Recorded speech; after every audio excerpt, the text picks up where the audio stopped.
Okay, Okay. we are going. Okay, welcome everybody. And thank you for your attention on I guess Wednesday evening. I think some of you are on the East Coast, so it's probably even later there. Appreciate your taking the time out tonight.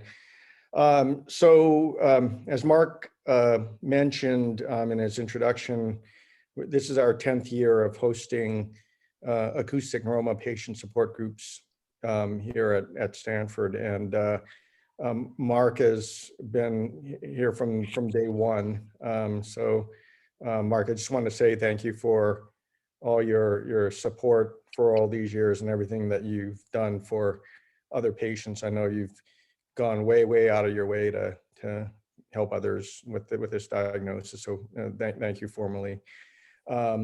One of the topics that often comes up is the topic of watching tumors, acoustic neuroma tumors, and the concept of watching the tumors is, it is one of the three choices. We know we can do surgery, we know we can do the radiation, but we can also watch this. And this is a topic that I think gets glossed over a little bit because by the time patients are seeing physicians, that everybody's thinking about treatment. The patients are thinking about treatment, the physicians are thinking about treatment. But I thought it would be good to really kind of take a look at what watchful waiting entails. When is it reasonable to do, and what are the advantages and disadvantages? And I think that's the key thing here, because a lot of people, patients and physicians, attribute watchful waiting to kind of no risk, or you don't lose anything, or you have time to catch up, and that's not always the case. So I wanted to talk tonight about the various different advantages and disadvantages of each one. Okay, so the first question is what is watchful waiting? And so watchful waiting is it's monitoring of both MRI scans and symptoms. I think a lot of times the patients think that this is just getting scans. It's not. It's actually monitoring both the scans and the symptoms, because we certainly don't want to be in a situation where the scans look stable. There's been no change in the MRI appearance of your tumor, but now your symptoms are a lot worse. That's not really, status quo. That's actually losing ground. And likewise, I have some patients that say, well, I know when to get a scan, because it's when my symptoms get worse, I'll come in and get a scan. And we'll talk about how that's not always a good strategy either, because tumors can grow, acoustic neuroma tumors can grow significantly without any changes in symptoms. So if you are kind of just going by monitoring your symptoms and foregoing the scans, you can get into trouble that way as well. So with watchful waiting, you perform MRI scans at selected intervals to determine whether there's a change in the size of the tumor. And there's no kind of right or wrong formula in terms of the timeline. Generally, what I like to do is, if it's a brand new patient and newly diagnosed acoustic neuroma, I will initially do MRI scans every 6 months or so until I get a better handle on how the tumor is behaving. And then if I get 3 or 4 scans under my belt, and that all look stable, then I'll start spreading the scans out and ordering them less frequently than every 6 months. The clinical symptoms should also be monitored, and sometimes we monitor them objectively. We'll say get an audiogram, a hearing test, and let's see what your word discrimination score is. Let's see what your hearing looks like, but also subjectively too. We like to know if a patient, says their dizziness or vertigo or tinnitus is acting up, because that could give us clues in terms of how the tumor is behaving. So the key take-home message on this slide is that watchful waiting is both MRI scans and symptoms. So why do you want to consider watchful waiting? Well, the fact is that some of these acoustic neuromas are discovered when the tumor is small, and we know that for the most part these are slow growing. So if you come across a very small tumor and it's going to take a long time to grow, you certainly can monitor. There's no urgency for treatment there. Second is some acoustic neuromas are discovered in elderly patients. So if, for whatever reason, somebody gets an MRI scan and they're 90 years old, it may make sense to watch that because if the tumor is growing slow enough, it may not ever become a problem in the patient's lifetime. And then the last point is that some acoustic neuromas are discovered in patients with more pressing medical condition. Like, for example, I had a patient that had an acoustic neuroma discovered because they had a brain MRI scan to evaluate for their cancer, and they had cancer throughout their body, including the brain. And so we see, lung cancer, malignant lung cancer tumors in their brain. They have 3 or 4 of them, and then, by the way, they have a small acoustic neuroma. So that one, the acoustic neuroma is certainly not going to be the priority there. So certainly there's some very good reasons when you would consider watchful waiting. And then the last point I want to make on this slide is that watchful waiting doesn't mean that you're not necessarily going to consider or get treatment in the future. It means that you are going to, monitor, at least for now, but it doesn't preclude you from treating in the future. So some people think, well, if I pick watchful waiting, then that means, I can't ever have treatment. No, that's not the case. Sometimes we watch for a short while or even a number of years, and then maybe change over to a treatment option, depending upon what we see on subsequent scans. So there's, I think there's advantages with the watchful waiting, and I'm going to cover them now, and then we can talk a little bit about the disadvantages. So the main advantage of watchful waiting is that we know that some of these tumors just grow so slowly over the lifetime of the patient, and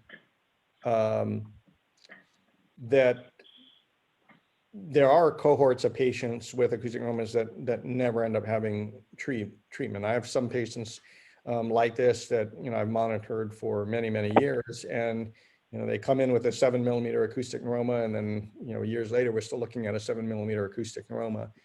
The longer the tumor has been stable, perhaps the less likely it is to grow. So if you have a patient, let's say you have 2 patients that come in and they each have the same size tumor, 1 centimeter acoustic neuroma tumor. One patient just had it discovered, last month, and another patient, we've known about it for 10 years, and we have a series of a dozen scans that show that it's unchanged at 1 centimeter across all those scans. I think it's reasonable to guess that the patient that's had a stable tumor for 10 years is likely to not show growth in year 11, because we have a lot of data. Each MRI scan is a data point, is what I like to tell patients. The patient that just showed up with a brand new 1 centimeter acoustic neuroma this year, we really don't know how the tumor in that case is going to behave, because we don't have a number of MRI scans under our belt. So the longer the tumor has been stable, perhaps it's less likely to grow. That doesn't mean it can't suddenly start growing in the future, but certainly it's hard to argue with a series of MRI scans that show the tumor's been stable over time.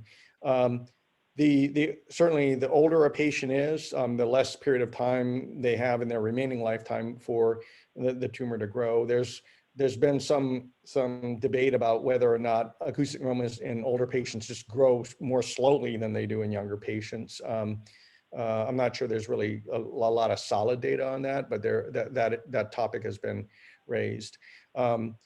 The other advantage of watchful waiting is that patients don't need to make a treatment decision right away. And so we know with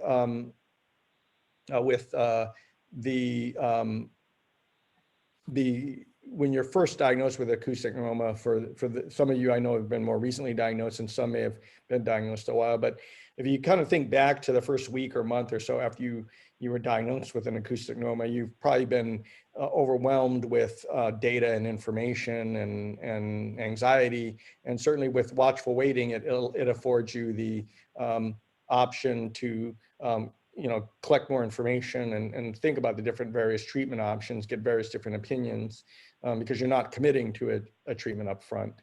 The last point on the slide, if the tumor is watched and does not grow, that's kind of the ideal scenario. Everybody wants to be in that situation where you have a acoustic neuroma that just from day one never needs treatment, never grows, and for your lifetime, and that would kind of be the home run here. But the difficult thing is it's difficult to predict which patient that occurs in.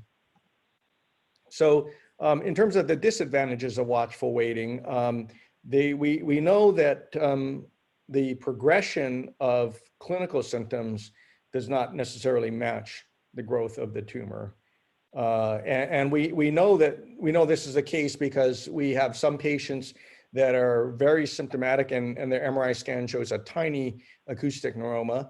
And we have other patients that get an MRI scan for some other reason. Let's say, they were in an accident or they had some sort of head trauma and they get an MRI scan and they have a very large acoustic neuroma and they've had zero symptoms related to the tumor. So we know that at least on the initial diagnosis, size doesn't not necessarily always correlate with the symptoms. And then furthermore, it's as the tumor grows, it's possible to have growth in the tumor, including significant growth in the tumor without any changes in symptoms. So that example I said in the very beginning of a patient who says, well, I know when to get an MRI scan because it's when my symptoms are getting worse. You can get into trouble in that situation because the tumor can grow significantly and your symptoms may not change. So you may be misled into thinking that the tumor is stable when in reality it's growing on the scans. The flip side is also true, is that it's also possible and fairly common to have changes in symptoms, in this case, progression in symptoms, hearing loss, tinnitus, dizziness, ear pressure, balance issues, though all those changes and symptoms are possible in absence of growth. And this can sometimes be frustrating to patients because you don't know why you're getting worse. The scan looks the same. Your physicians are telling you there's been no growth in the tumor. And while that's somewhat reassuring, it doesn't necessarily make you feel clinically better because you've had progression in symptoms. So in general, the best predictor of how a patient does if they choose treatment is their symptoms that they have coming into the treatment. So if you choose it, let's say you choose radiosurgery for your acoustic neuroma, if you come in with little to no symptoms, there's a good chance you'll come out with little to no symptoms. Now, if you wait and the symptoms progress and then you pursue treatment, your new symptoms, the worsening symptoms that you had as a result of waiting, that becomes your new baseline. And so once you pursue treatment at that point, the best we're going to try to do is keep you at the level that you were coming in on the day of treatment. Another disadvantage of watchful waiting is kind of the anxiety related due to concern for lack of treatment. When you don't, before you were diagnosed with acoustic neuroma, if you got dizzy or headache, well, that's, maybe you just had a bad day, you didn't get enough rest, you're stressed at work. Once you get the diagnosis of acoustic neuroma, then every time a headache pops up, you're kind of left thinking to yourself, is this because of my tumor? Am I dizzy because of my tumor? Am I having a headache because of my tumor? And that can kind of create a self-fulfilling prophecy of anxiety. I have had some patients with acoustic neuromas who the anxiety has kind of created so much disruption in their life that they've lost their jobs. And so it's certainly, there's no way to measure this. We don't have a good scoring system for measuring anxiety about, the tumor, but certainly it is a factor that I think and needs to be weighed in terms of pursuing treatment. In terms of the uncertainty as to symptoms, this is what I've kind of alluded to in the last slide. If you have symptoms, like let's say in this example of headaches, if you've had the tumor treated, you had your tumor treated, let's say 5 years ago, and now you develop a headache, you may be less concerned about it than you would be if you developed a headache and you've just been monitoring your tumor. I think there's a big difference there in terms of how a person would assign the symptom to. So headaches in a patient with untreated tumor may be more concerning than headaches in a patient with a treated tumor.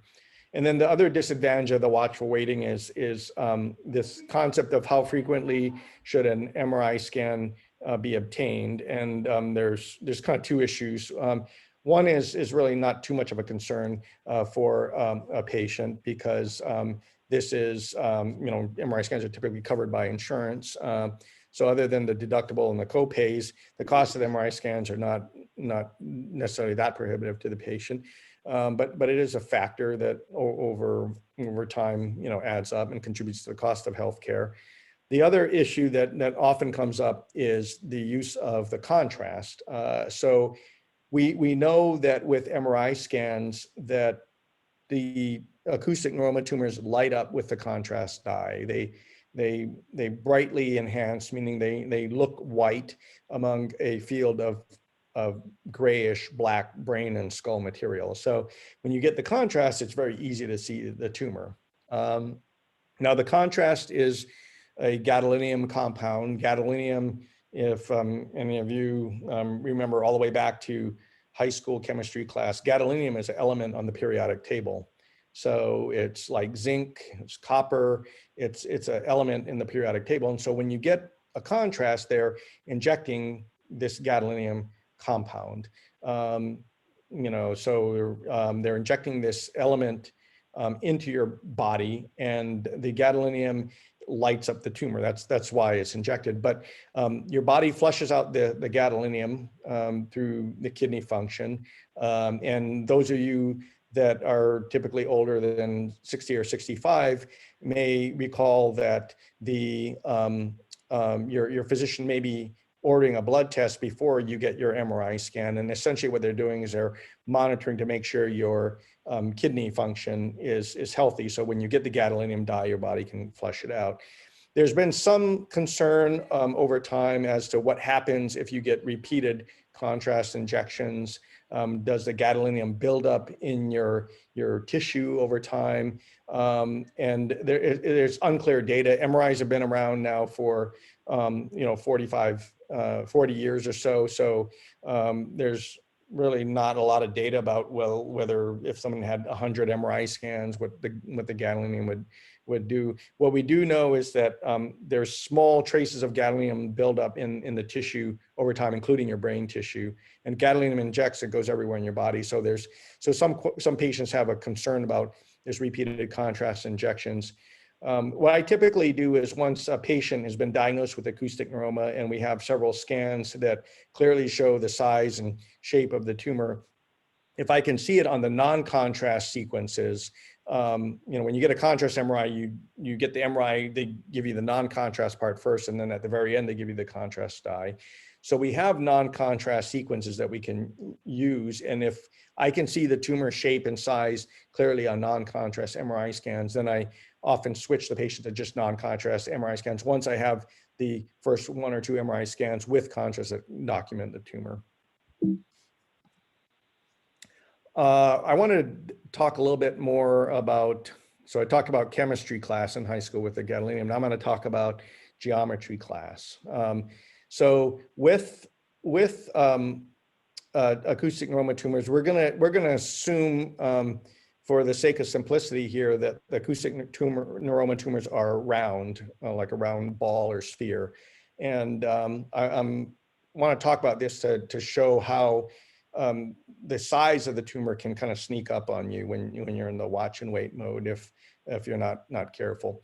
So we know from geometry class that the volume of a sphere is this formula here. It's 4/3 pi r cubed. And so r is the radius of the tumor here. So if we look at the radius of the tumor is this line here. It's the line from the center of the tumor to the edge. That's the radius there.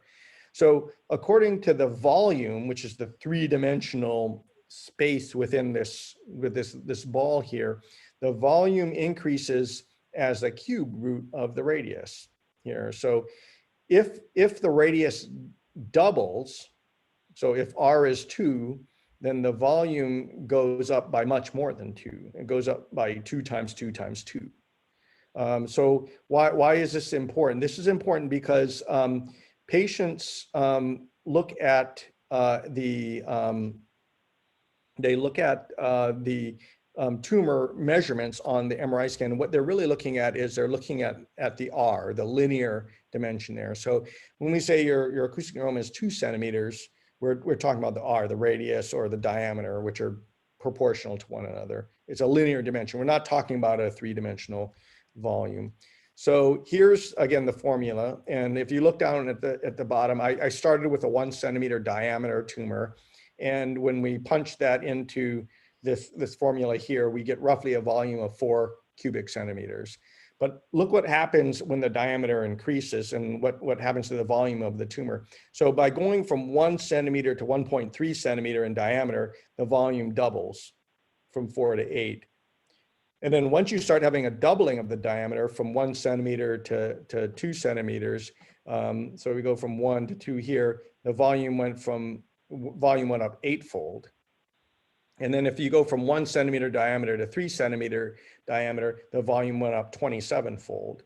Now, why is this important? The reason why it's important is that when you treat a tumor, whether you do radiation or surgery, you're actually dealing not with the diameter, which is what the radiologist put in the report, but you're dealing with a volume. You have to radiate a certain volume of the tumor. You have to resect a certain volume of the tumor. And so I think some patients get a little bit misled in the watchful waiting, thinking that the tumor's not really changing much in diameter, so they feel comfortable, but they don't realize that there's much bigger changes in actual size of the tumor. So if you have a 1 centimeter tumor and your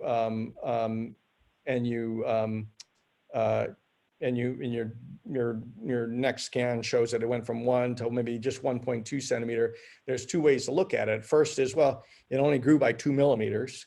That's not a big change. An average acoustic neuroma grows about 2 millimeters a year. So growing from 1 centimeter to 1.2 centimeters doesn't sound like much, but that would have effectively, increased the volume by at least 50%.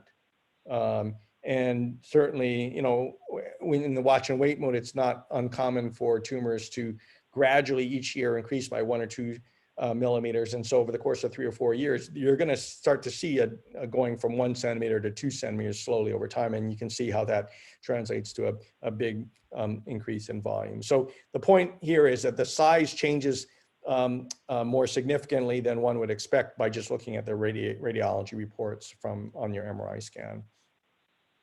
So why is the size important? In terms of surgery, there's an increasing risk of treatment if the tumor does grow. And we know that, for example, hearing preservation is a function of size of the tumor. So in this middle picture here, you can see this kind of circle here. This is the tumor, and the hearing nerve is this little lighter yellow structure there. So the bigger the tumor, the greater the chance of hearing loss with surgery in patients that come in with good hearing. Also, we know that the facial nerve, which is typically along the upper part of the tumor, so the facial nerve would be over here, the risk of facial nerve injury increases with the size of the tumor, and the length of the surgery increases with the size of the tumor. And so, if you wait and your tumor doesn't grow, that's great. That's the best case scenario. If you wait and the tumor grows and then you opt for surgery, the chance of hearing loss or facial nerve injury has now increased. So that's one of the what you lose by potentially waiting in that circumstance. Now, what about radiation? So similar to surgery, when you radiate a tumor, you're not radiating a diameter, again, which is what the radiologist puts in their MRI report. You're radiating a 3-dimensional volume. And we looked at how the volume increased much more rapidly than just the diameter. So when you radiate a volume, you're trying to kill all the tumor cells in that sphere, in that ball there. And we know that the control rates, our ability to stop the tumor from growing with radiation, are the best for smaller tumors. So for a 1 centimeter tumor, it's very common to quote patients, hey, we have a 97, 98, somewhere around there, chance of having no further tumor growth in your lifetime. But as the tumor increases in size, you can see as it goes to 2 centimeters and 3 centimeters, we start to see a drop in the control rate. So by the time you get up to 3 centimeters, now we're maybe at 89, 90% tumor control. So at 3 centimeters, you have a 1 in 10 chance that the tumor is going to grow despite the radiation. Whereas maybe with the 1 centimeter tumor, you only had a 1 in 50 chance that it was going to grow. So if you watch your tumor and it doesn't grow, that's the best case scenario. But if you watch your tumor and it grows and then you choose radiation, you might have a lower rate of controlling the tumor than you would if you had treated the tumor earlier. In terms of hearing preservation, there is some data that shows that hearing preservation is highest for the smallest acoustic neuroma tumors, particularly those that are 1 centimeter or smaller, have the highest chance of hearing preservation with radiation. So if you have an 8 millimeter tumor, it's less than a centimeter, but if you watch it, now it grows over the next 5 years to 1.6 centimeters, your tumor's grown larger than a centimeter now, and now you're no longer in the more favorable category in terms of hearing preservation. There's also some data that shows that hearing preservation may be highest when the tumors are treated early after diagnosis rather than waiting. The largest study that looked at this came out of the University of Pittsburgh with their Gamma knife data, and they show that patients that were treated with radiation within 2 years of their diagnosis had a better chance of hearing preservation than patients that were treated more than 2 years from diagnosis. And they matched patients according to the sizes and whatnot. So you're comparing apples to apples in that sense. And their study showed that there was a significantly better chance of preserving your hearing if you treated early than if you just watched the tumor. This is a slide here that I took from one of our Stanford publications on acoustic neuromas. And this is just to show you the difference in tumor control after radiation based on the size of the tumor. So the blue line is small tumors and the red line is larger tumors. And this is what's called a Kaplan-Meier curve. So you see on the horizontal axis the time in years since the radiation treatment, and you see on the vertical axis the tumor control rate, with 1 being 100%, 9 being 90, 0.9 being 90%. So, this would be 100% up here, and this would be 90%. And what we see over time is that for smaller tumors, we have a better control rate. So if you follow this group of small tumors out for 10 years, you see that, we still had about a 98% chance of controlling the tumor. But the red is the larger tumors, and you can see there's a greater drop off. Now you're still pretty good, at 8 to 10 years, you're still sitting at about 89, 90% control rate, but it's not the same as 98%. So again, size does matter when it comes to tumor control in this situation. And then the last slide I want to talk about potential disadvantages of watchful waiting is that we know that for at least one of the options, such as the radiation, that not all tumors can be radiated. You can get a scenario where the acoustic neuroma becomes too large for the radiation treatment. And so it's not common, but it can happen where you watch a tumor that's small enough for radiation and you watch it too long, and now it's because either the size, it got too big, now you're no longer a candidate for radiation, you have to go the surgery route. And then the other situation that I mentioned earlier is you can end up with a situation where your symptoms are worse, and we kind of rush to treat you, but we can't necessarily undo the progression and symptoms that happened over time. So I'm going to summarize here, and then I'm happy to answer the questions. As Mark mentioned, go ahead and submit them through the chat feature, and then he'll read them off to me. So watchful waiting is a good option, at least certainly in the short run. It allows you to think over your options, gather more data, be a little bit more methodical in your approach to managing your tumor. We're talking about benign tumors. It's not a malignancy. It's not a cancer. There's no necessary real rush to get them treated. And we certainly know that there are some patients that have very very successfully watch the tumors for long periods of time without any progression. However, in other patients, we do see tumor progression. So watchful waiting, while it may be a reasonable option in the short run, it may not be the best long-term option, particularly in a younger patient that has many, many decades of survival in front of them. When you talk about 50 years to go, that's a long time to expect a tumor to not change. So we just have to be cognizant of that issue. The symptoms that you have from your tumor generally cannot necessarily be reversed in many cases. So if you watch your tumor and your symptoms worsen, that's your new baseline. That's what we try to keep you at. We talked about how small changes in tumor dimension can translate into much larger changes in actual volume of the tumor, and tumor volume is what we're radiating and or what we're taking out with surgery. So tumor volume is very important here. And lastly, the tumor growth, if it does occur during the watchful waiting period, can potentially change the treatment options available, the success rates of treatment, and the risk factors. So I think with watchful waiting, it's important to understand all the pros and cons of this so that you can kind of make the best decision. And obviously every patient's individualized here, so there's not going to be a one size fits all for every patient. Okay, so I'm going to stop there, and I'm happy to answer any questions. And so